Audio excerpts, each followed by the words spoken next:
Bonjour, vous avez sûrement déjà entendu, ou bien dit vous-même concernant votre enfant, « Je dois toujours le forcer à finir son assiette » ou bien « On ne peut jamais sortir au restaurant, rien ne lui plaît » ou encore « Les morceaux, c'est difficile ». Eh bien, votre enfant a peut-être un TAP, un trouble alimentaire pédiatrique, communément appelé trouble de l'oralité. Ces difficultés peuvent perdurer à l'âge adulte. Mais de quoi s'agit-il réellement ? Ce sont en réalité des difficultés dans la prise alimentaire en lien avec des problèmes médicaux, nutritionnels, comportementaux, sensoriels et moteurs permettant de gérer les aliments. Ces difficultés peuvent se traduire par une sélectivité alimentaire. La personne fait le tri et refuse certains aliments en fonction parfois des textures, des couleurs ou du fait que ce soit sucré ou salé. Des repas compliqués avec des crises, des pleurs ou des refus de manger. Une gestion difficile des morceaux. Et souvent, un poids inférieur à la norme. Cependant, il n'y a pas de perturbation de l'image de son propre corps, comme on peut le voir dans les troubles du comportement alimentaire, tels que l'anorexie ou la boulimie. Si des comportements alimentaires de votre enfant vous questionnent, ils ne sont pas pour autant pathologiques.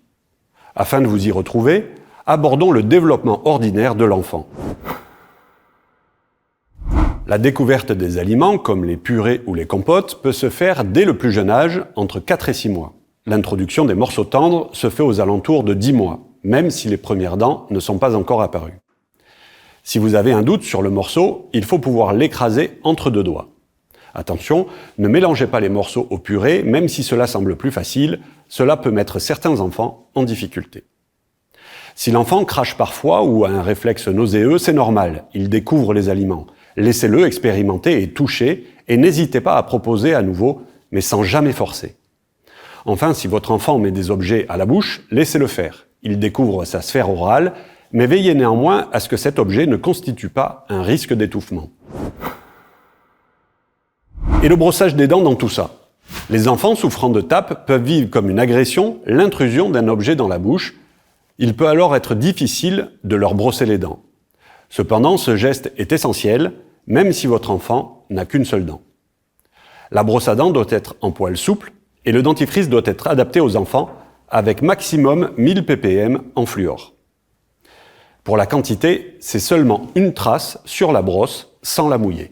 Enfin, sachez qu'à partir de 2 ans et jusqu'à environ 7 ans, pendant le développement classique de l'enfant, peut survenir une période de néophobie alimentaire. Ce n'est pas un trouble, mais un comportement ponctuel fréquent à cette période qui se caractérise par un non face à un nouvel aliment ou un aliment qu'il appréciait avant. Là encore, pas de stress, c'est tout à fait normal. Mais si le doute persiste, demandez conseil à votre médecin ou à un orthophoniste.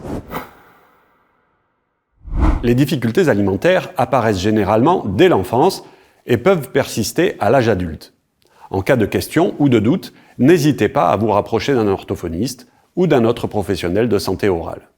Un bilan orthophonique permettra de faire le point sur vos difficultés ou celles de votre enfant et d'enclencher, si besoin, une rééducation spécifique.